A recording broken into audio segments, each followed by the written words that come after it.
In front of me is Nokia 9 PureView, and today I would like to show you how you can turn on and use voice typing. You need to begin by opening your device's keyboard.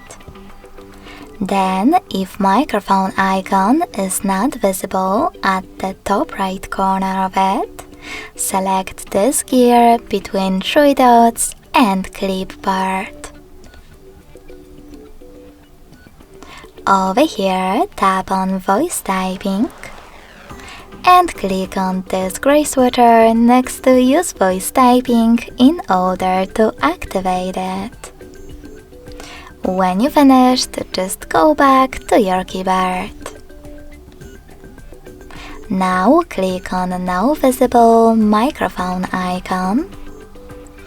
And if you never used voice typing before, select Allow in the pop-up.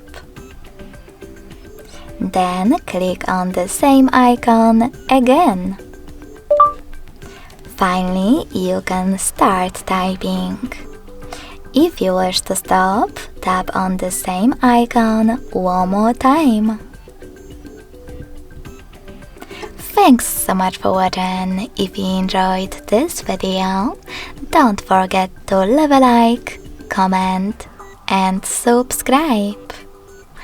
Bye!